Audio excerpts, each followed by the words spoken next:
C Joseph Vijay எனும் நான்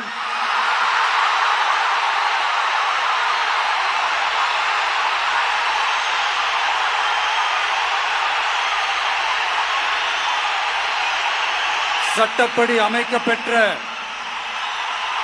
இந்திய அரசியல் அமைப்பின்பால் உண்மையான நம்பிக்கையும் மாறா பற்றும் கொண்டிருப்பேன் என்றும் இந்திய நாட்டின் ஒப்பில்லாத முழு முதல் ஆட்சியையும் ஒருமையையும் நிலை நிறுத்துவேன் என்றும் தமிழ்நாட்டு அரசின் முதலமைச்சராக உண்மையாகவும் உளச்சான்றின்படியும் என் கடமைகளை நிறைவேற்றுவேன் என்றும் அரசியல் அமைப்பிற்கும் சட்டத்திற்கும் இணங்க அச்சமும் ஒருதலை சார்பும் இன்றி விருப்பு வெறுப்பை